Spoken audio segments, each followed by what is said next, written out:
Hola Coral, ¿cómo estás? Caramba, rápido se pasó una semana. Hoy vamos a hablar, vamos a tener nuestro segundo capítulo de COVID-19 y información sobre cómo orientar sobre esta problemática de salud tan grave que nos afecta en todos los niveles a todas las personas en el mundo. Hoy pues nos toca hablar del tratamiento y las indicaciones para el tratamiento antiviral y otros tratamientos específicos para COVID-19 no están claramente definidas o formalmente definidas porque esto es un virus nuevo. Los datos que salen de los estudios de investigación o llamados ensayos clínicos sugieren un beneficio clínico del Remdesivir, que es un antiviral, y un beneficio de disminución de la mortalidad de la dexametasona, pero ningún otro tratamiento ha demostrado ser efectivo. El tratamiento de COVID-19 es diferente cuando se hace en una persona o un paciente que está en el hospital y un paciente que está en su casa. Y depende mucho de la gravedad de la enfermedad para el tipo de tratamiento que se utiliza. Ahora, cuando decimos que una persona está grave, pues esta enfermedad, vamos a decir, se hace grave cuando vemos que una persona tiene dificultad para respirar. Es eso que llamamos nosotros disnea en término médico. Y eso podemos nosotros muchas veces medirlo en la saturación de oxígeno. Ya ve que se han vuelto famosos estos aparatitos que se llaman oxímetros de pulso. Bueno, cuando una persona baja a menos del 94% con el aire ambiente, se le mide sin oxígeno, o cuando una persona tiene necesidad de oxígeno o necesita pues ventilador para oxigenarse, necesita que lo intuben, eso podemos decir que es grave. Entonces, Coral, ¿cuándo se indica el tratamiento antiviral? ¿Cuándo se indican corticoides? ¿Qué otros tratamientos se están usando o se deben usar para el COVID? Nosotros observamos en nuestro medio acá en Santa Cruz y en Bolivia un uso generalizado, por ejemplo, del ibuprofeno, de la citromicina, de la ivermectina. La hidroxicloroquina ya no se usa tanto, pero se usa dosis de corticoides altas, diferentes, en tiempos que a veces no son los adecuados. Eh, ¿Cuáles son los tratamientos elegidos o preferidos para esta enfermedad? Primero cuando estamos en casa y más adelante vamos a hablar cuando la persona está hospitalizada. Sí, la verdad que pasa volando el tiempo como si nada una semana, debe ser porque Sí, estamos trabajando muchísimo también, ¿no? así es. Y todas estas dudas que tenemos de tratamiento son así, o sea, la idea es que se propusieron inicialmente, por ejemplo, la citromicina se propuso como un efecto antiviral inicial y se asociaba junto con la hidroxicloroquina, ni bien empezábamos con el diagnóstico, pero esto ya hace varias semanas que los investigadores, basados en todos los estudios randomizados que se pudieron hacer, ya demostraron que no es beneficioso, o sea que al grupo que le dieron y al grupo que no le dieron no mejoraron, pero sí al grupo que recibió tuvo más efectos colaterales. Obviamente que los efectos colaterales no son para todo el mundo, porque a veces la gente piensa que de tomar una sola citromicina uno va a tener efectos colaterales, pero eso es muy variable. Nosotros no todos vamos a tener efectos colaterales con lo que tomemos, pero sí ya se demostró que tanto la hidroxicloroquina como la citromicina no son beneficiosas en el momento inicial de la enfermedad. De hecho, como es una enfermedad viral, lo que yo siempre le recomiendo a los pacientes, y como vos decías, Douglas, es que no se tomen antibióticos de inicio, porque es una enfermedad viral. Y como uno empieza a tomar antibióticos, uno tiene ciertos efectos colaterales, barrer la flora intestinal, por ejemplo, generar multiresistencia, y ahora todo el mundo está tomando mínimo 2 antibióticos. Entonces un paciente lo llama a uno y ya le dicen, doctora, ya estoy tomando esto y esto y esto, y es muy difícil explicarle al paciente que debe dejar de tomar el antibiótico porque es un medicamento que no necesita en ese momento. Todo el mundo espera un tratamiento específico para el COVID y desgraciadamente hasta hoy no lo tenemos. Han caído, por ejemplo, el lopinavir ritonavir, que era otro antiviral que también se proponía como útil para esto, pero ya la semana pasada ya los estudios salieron de que era igual darle o no darle, y sí tiene muchos efectos colaterales y muchas interacciones sobre todo. entre el medicamento que toma el paciente. A mí lo que me preocupa mucho es que las personas que tienden a sobremedicarse son justamente aquellas que tienen factores de riesgo o tienen enfermedades de base y toman otros medicamentos. Entonces, cuando uno conversa con el paciente que es diabético o es hipertenso, ya le están dando 2 o 3 antibióticos, corticoides, como vos decías, y el corticoide es muy perjudicial para los pacientes diabéticos, para los pacientes que tienen presión alta. Entonces, ¿qué es lo importante? ¿Qué es lo que a veces a mí me cuesta mucho explicar? Que el tratamiento es sintomático. O sea, si uno tiene dolor de cabeza, puede tomar lo que generalmente le ayude con el dolor de cabeza, que puede ser dipirona, puede ser paracetamol o el mismo ibuprofeno, pero no es necesariamente que sí o sí uno tiene que tomar ibuprofeno. Porque muchos pacientes, incluso que tienen el diagnóstico y no tienen síntomas, están tomando remedios sin necesidad. O sea, lo que yo quisiera dar a entender es que no existe ese medicamento que va a frenar la evolución del paciente. Hay algunos pacientes, que es lo que está ya demostrado, que es más o menos el 15 o el 20% de la gente que tiene coronavirus, que va a tener una evolución a una enfermedad más moderada o severa. Pero no existe un remedio que le tengamos que dar a ese paciente en un momento X y esto va a impedir su evolución. No sé qué experiencia tenés vos con eso hasta ahora. Pues, Coral, lo que estás diciendo es tan importante y es que hay que diferenciar en lo que hace el médico y lo que exige el paciente. Vamos a decir, uno como paciente tiene esa incertidumbre o ese miedo de que va a avanzar a lo grave, a el riesgo de morirse, a hospitalizarse, a necesitar un ventilador y no poder entrar a un hospital porque están colapsados el sistema, etc. El miedo de las personas, del paciente. Y luego, muchos médicos, tenemos que aceptar eso, muchos médicos sienten la necesidad de prescribir ciertos protocolos para satisfacer al paciente y para quedarse tranquilos de que están haciendo algo al respecto. Y por eso dan protocolos con ibuprofeno, con acitromicina, un montón de productos como vitaminas, etcétera. Protocolos establecidos porque si decirle al paciente, ¿sabe qué? Solo le voy a dar paracetamol o solamente le voy a dar antigripal, el paciente le dice, y no me va a dar nada más, y si me muero, y si empeoro, y entonces como que siente que le debe dar corticoide, que le debe dar antibiótico, que le debe dar esto, debe dar lo otro. Y hay que dejar claro, por lo menos en lo que respecta a la medicina basada en la evidencia, de que se trata los síntomas. Sí, pero es que hay un proceso inflamatorio, le llaman tormenta inflamatoria, y todos lo tenemos, y como estoy con COVID, antiinflamatorio. ¿Por qué? ¿Hay que dar antiinflamatorio para calmar esa inflamación a todos, aunque no tengan síntomas, Coral? Bueno, esa pregunta excelente y es lo que yo vivo todos los días, por eso vos lo ejemplificás muy bien. O sea, lo que cuesta realmente defender lo que uno piensa. Porque si el paciente me dice, ya me dio, un colega me dio levofloxacina, me dio acitromicina y estoy tomando prednisona de 20, y todo el tiempo y todo lo que uno se esfuerza por decirle al paciente que no lo tome, es mucho más tiempo que decirle, sí, ok, ya tome, siga. Pero como yo entiendo que eso está mal, entonces me pierdo un montón de tiempo tratando de explicarle a la gente y muchas veces no lo termino de convencer, ¿no? Porque como vos decías, esos pacientes con tormenta tiroidea son, vamos de vuelta, vamos a pensar Tormenta que eso más o inflamatoria, menos es perdón que te corrija, es que dijiste tiroidea. Ah, perfecto. Tormenta de citocinas. Esa tormenta de citocinas va a ocurrir en el 5-7% de los pacientes.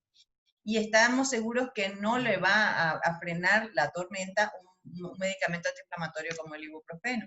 O sea, ahí hay que utilizar otro tipo de estrategias y otros medicamentos que son diferentes. Muchas veces los pacientes me dicen, bueno, comentan entre ellos, ¿no? Dice, sí, yo ya la llamé a la doctora Cristaldo para que me atienda, pero vi que ella no me estaba haciendo mucho caso. ¿Por qué? Porque solamente me dio paracetamol, digamos, ¿no? Entonces decidí buscar otro colega para que me haga el seguimiento. Y es algo que pasa. A ver, lo que generalmente yo recomiendo es solamente tratamiento sintomático en la casa y lo que es muy importante, el seguimiento. Si el paciente tiene el tema de la presión, el pulso, la temperatura y la saturación, como en el equipo que decías, Douglas, el tema es ese, el seguimiento, porque cuando uno diagnostica al paciente, en general el paciente que se va a complicar, se complica entre el día 8 y el día 12. O sea que si yo lo inundo de tratamiento durante esta primera semana, probablemente cuando ya él necesite tratamiento, uno, que los antibióticos ya van a ser resistentes, el corticoide ya le debe haber provocado un montón de efectos colaterales, entonces todo esto entorpece y más bien en vez de ayudar, entorpece y nubla la evolución del paciente, que la inmunología de cada uno va a activarse y nos va a defender en el 80% de los casos y el paciente va a ir bien solamente activando su sistema inmune. Y la realidad también es de que la mayoría de las personas pues no tienen síntomas o tienen síntomas leves, ¿verdad? Pero lo que sí tienen es mucho miedo a que progrese la enfermedad a algo más grave o de que alguno de sus familiares se contagien y progrese a una forma más grave de esta enfermedad y están tomando de todo pues para prevenir, eh, para tratar estas enfermedades que ya están incluso fuera de los tratamientos establecidos, ¿no ven? Sí, a mí lo que me da miedo, por ejemplo, es que hay muchos colegas y muchos pacientes que recomiendan algunas cosas que nosotros ni siquiera estudiamos en la universidad. O sea, por ejemplo, me dicen un paciente, ayer justamente me decía una señora con todita la buena voluntad del mundo, doctora, usted debería tomar el dióxido de cloro, porque eso es un preventivo para el COVID. Y le digo, amor, yo la verdad lo estoy estudiando, porque yo no soy, o sea, a mí no me gusta decir, no, esto no sirve, porque todo lo podemos estudiar, todo lo podemos aprender, pero yo no puedo recomendar una cosa que no conozco. Entonces me he puesto a estudiar y la verdad que lo único que he encontrado es que es algo que no es eficiente para el COVID. No sé qué revisión hiciste vos, Dulce. Pues con la pandemia han aparecido, mira, veterinarios, dentistas, bioquímicos y muchos médicos que nunca han tratado enfermedades infecciosas y se han convertido de pronto de la noche a la mañana o en cuestiones, en muy poco tiempo, vamos a decir, expertos o personas que son referencias en el tratamiento de COVID-19 y han empezado a hacer recomendaciones que son contrarias a lo que dicen investigadores, grandes investigadores y especialistas, porque ahorita toda la parafernalia de la ciencia y de la investigación está concentrada en esta enfermedad y que se han pasado años y décadas estudiando, investigando o tratando enfermedades virales y están en contrarruta estos expertos o referentes con estos investigadores que hacen medicina basada en la evidencia. Ahora, lo que nos están ofreciendo son protocolos de tratamiento temprano para COVID-19 sin ninguna base en la literatura científica. Y nosotros como médicos, para tratar a un paciente, estudiamos pues en la literatura científica. Si no estudiamos, damos examen, aprendemos, tenemos la experiencia y en base a eso tratamos enfermedades. Si no, ¿cómo podemos hacer medicina si no estudiamos en base a la investigación que se ha hecho? Y ¿por qué se está haciendo estos tipos de tratamiento? El argumento es de que hay urgencia, es como si estuviéramos en un tiempo de guerra, digamos, y que con la sola observación de los resultados ya es suficiente. Pero no es pues suficiente. Así no hacemos la medicina. Es más, estas personas rechazan cualquier evidencia que contradiga lo que ellos dicen. Se ha formado como, es como yo lo veo como si fueran como si estuvieran promoviendo una religión, una fe, como si estuvieran promoviendo algo en lo que se cree más allá de todo convencimiento o de toda prueba que uno les pueda dar. Y si uno dice algo, o uno ofrece alguna evidencia, o trata de encontrar alguna evidencia y dice algo, lo ven como ataques personales o motivados por razones sospechosas o por teorías conspirativas y acusan a los médicos de que se basan en la evidencia, o sea, acusan a los médicos de que aquellos que se basan en la evidencia, de que no quieren salvar vidas y no es eso. Es que lo que hacemos, lo hacemos basado en el conocimiento y en lo que va a ocurrir en el paciente. Nos gusta tener certeza de que no le estamos haciendo daño antes de darle algo. Y todos estos productos que se están utilizando actualmente, el dióxido de cloro, ahora vi que un artículo en un periódico importante del país de que la nueva tendencia es dar la ozonoterapia y salió grande en un periódico reconocido y hablan de que esto cura también el COVID-19.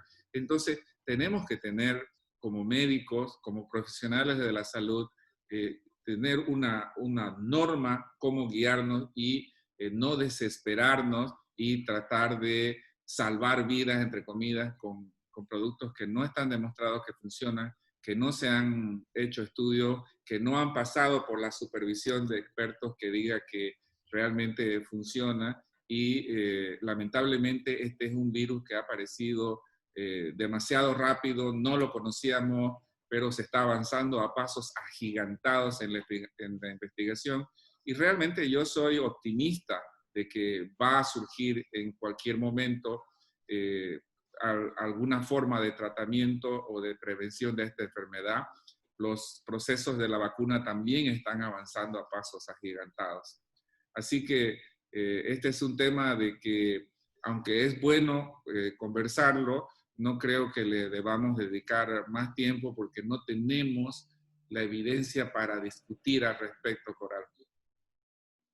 Claro, yo lo que te decía es que yo en general no soy una persona muy cerrada. A mí me gusta escuchar las opciones, me gusta escuchar que la gente justifique algo. Por ejemplo, cuando la primera vez escuché sobre la meditación y sus efectos en la hipertensión, por ejemplo, cualquiera podía decir, no, bueno, la meditación, listo, chao, ¿no? Pero yo me puse a estudiar sobre la meditación y hay evidencia científica muy sólida a favor de la meditación. De hecho, han comparado meditación con medicamentos antihipertensivos y la meditación es más eficiente que el medicamento antihipertensivo. Entonces, como yo te digo, yo no soy una persona cerrada, pero lo que no veo en este caso, por ejemplo, en el dióxido de cloro, es realmente alguna evidencia, no sé en qué se basan en decir que esto realmente funciona, porque dicen, bueno, tal persona tomó y se sintió mejor a los 2 minutos.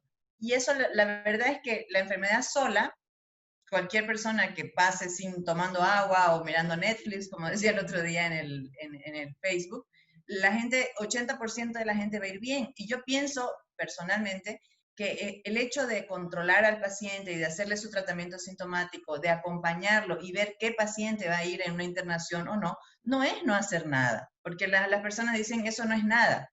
Yo creo que eso es todo. El todo es identificar a cada paciente, ver qué medicamentos le puede venir bien a ese paciente y qué no, y hacerle un seguimiento correcto de tal forma de que el que tenga que internarse se interne y el que tenga que ir a terapia intensiva y estar conectado a una máquina lo haga. Y eso no es poco y creo que no es nada. Me parece que en ese aspecto tienen un tema de que menosprecian realmente el trabajo que uno hace.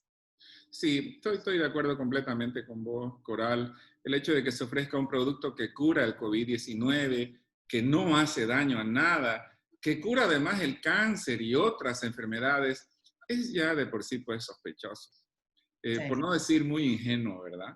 Recordemos que claro. el COVID-19 es una enfermedad en la que el 80% de las personas evoluciona de forma asintomática o levemente sintomática. Por lo tanto, con ese porcentaje, cualquier producto que usemos tiene enormes posibilidades de que el paciente mejore, pero no por causa del tratamiento, sino a pesar del tratamiento. Bueno, ¿y qué opinas, Coral, con respecto al tratamiento de las personas que necesitan hospitalización? Aquellas de que no pueden respirar, aquellas de que tienen una saturación baja de oxígeno, aquellas que están con una tos y una fiebre que no mejora, que necesitan ventilador mecánico. ¿Cómo es de que una persona se queda 10 días intubado y otro se queda un mes intubado? ¿Cuándo se les tiene que sacar el tubo? ¿Cuándo podemos decir ya puede irse a su casa? ¿Qué hace la diferencia para que un paciente vaya peor y otro no tanto?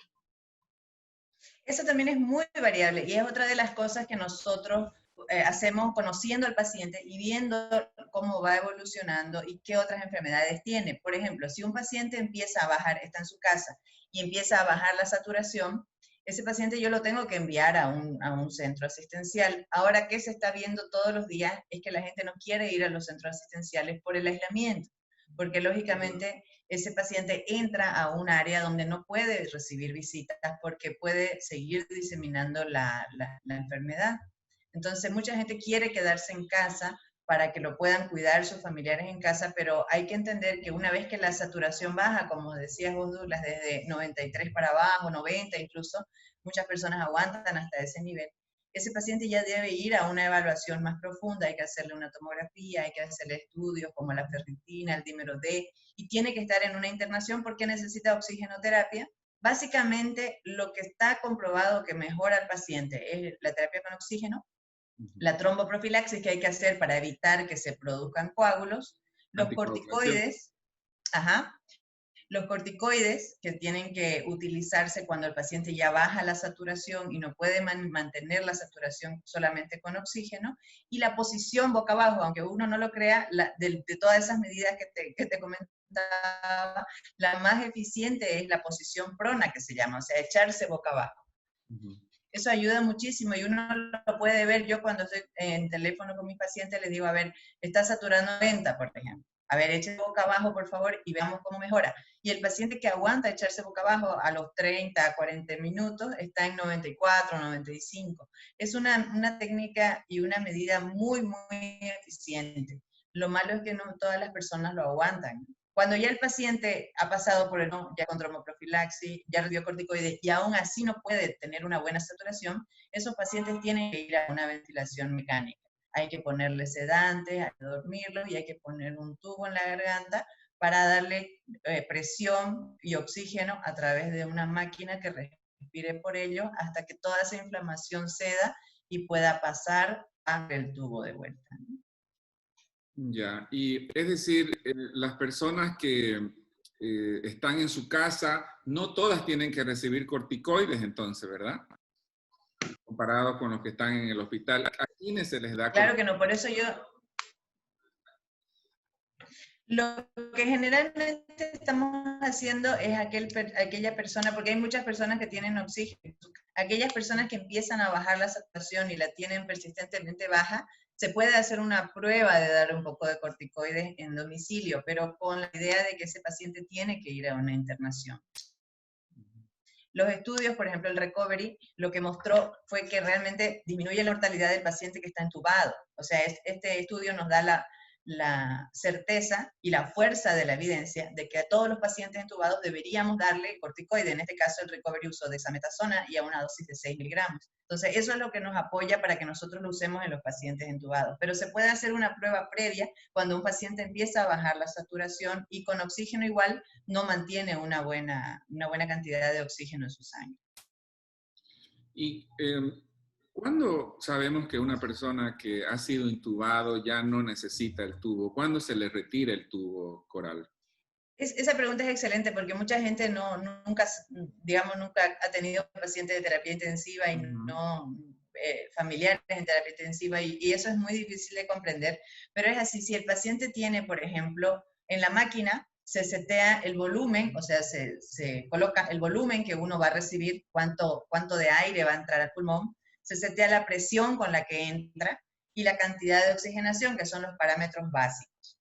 A medida que que el paciente va necesitando menos de eso, entonces uno entiende que la inflamación está pasando y que el paciente va a poder estar sin esa máquina.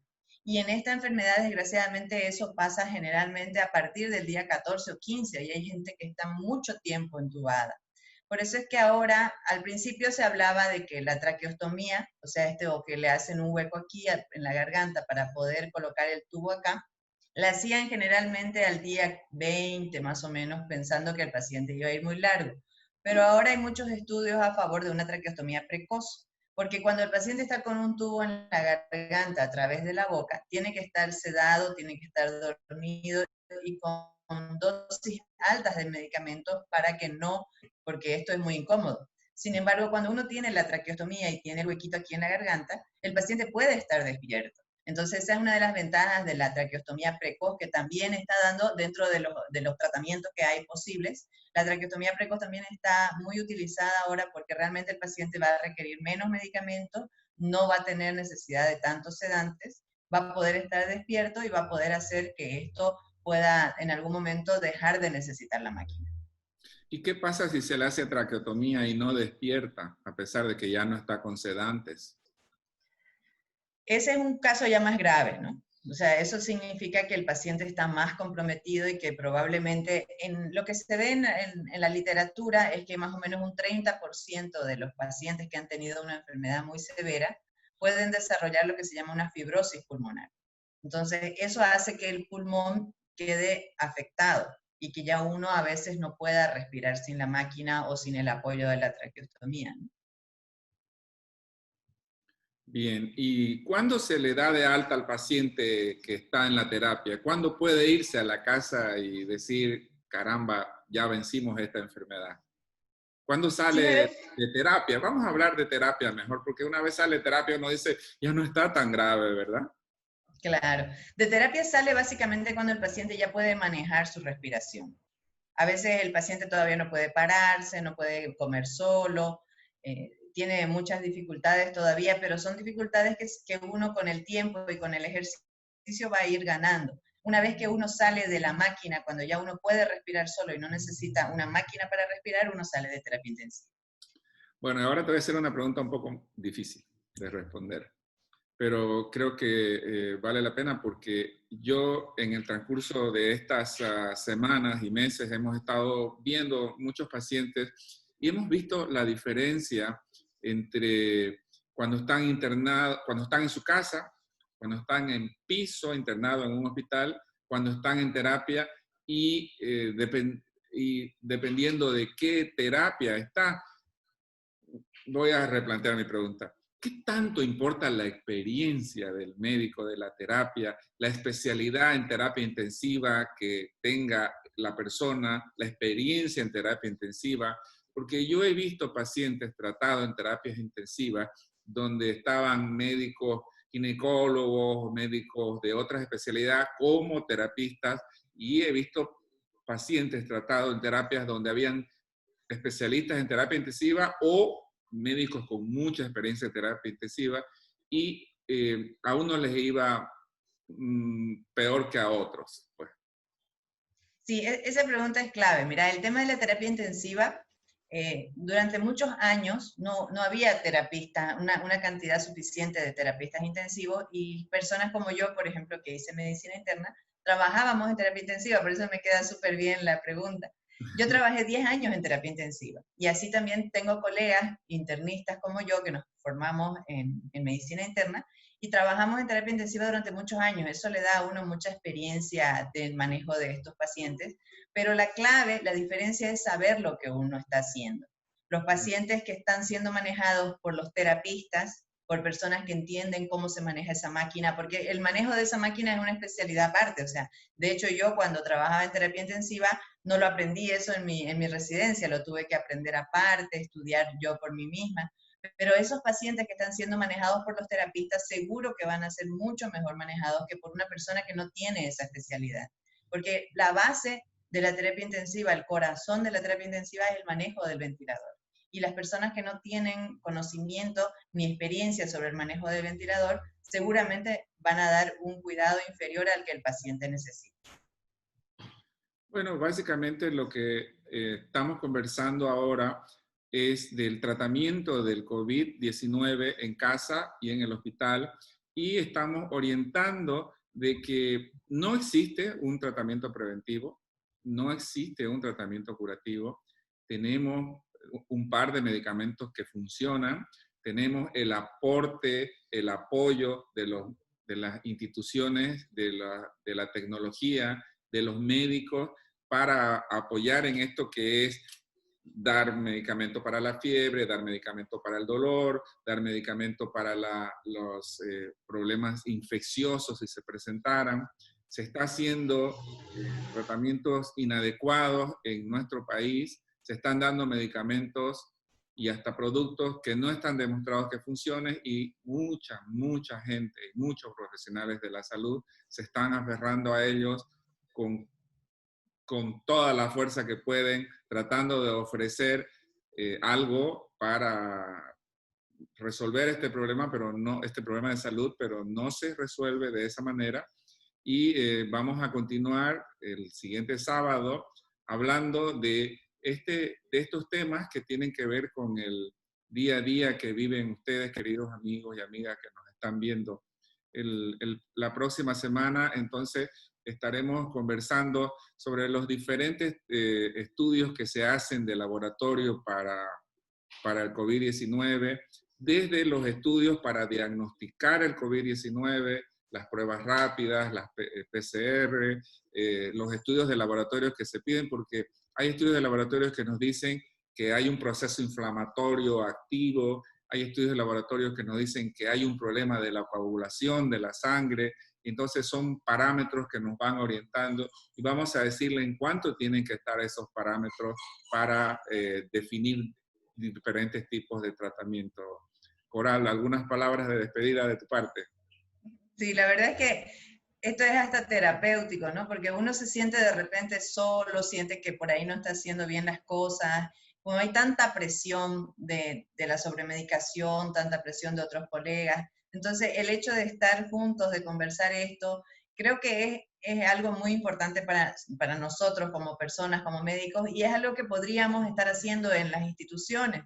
Es juntarse todos, hablar sin miedo, sin tapujos, y decir, mira, esto creo que funciona, esto creo que no funciona, y hacer un solo esquema de tratamiento sería buenísimo, porque muchas veces el paciente me escucha a mí, lo escucha a otro colega que igual es internista, o a otro y a otro, y tiene 7 recetas diferentes. Entonces, sería muy bueno si nosotros pudiéramos replicar esto de sentarse, de discutir, de charlar, de ver qué es lo mejor y qué no, y tratar de que el miedo del paciente también va porque escucha muchas voces. Dice una cosa uno, otra cosa otra voz, otra cosa otra voz, y entonces al fin y al cabo el paciente no sabe qué hacer. Yo creo que un desafío importante para nosotros los médicos es tratar de juntarnos y unificar los criterios, como en los pacientes hipertensos, como en los pacientes diabéticos, existen criterios unificados. Creo que es un momento que es muy importante que debamos hacer eso. Totalmente de acuerdo con vos, Coral. De hecho, una amiga me decía el otro día, Douglas, ¿por qué no haces un protocolo de tratamiento para la casa, para la gente y que lo siga? Porque ahorita hay el protocolo del doctor tanto, el protocolo del centro tanto, y todos esos protocolos tienen corticoides, acitromicina, ibuprofeno, todas esas cosas. Hacer un protocolo. Me quedé pensando, quizás es necesario para, me senté, ¿no? Protocolo, paracetamol, antipirético, antigripal, y me van a mandar a la punta de un cuerno porque este doctor no sabe, no me está dando nada, ¿verdad?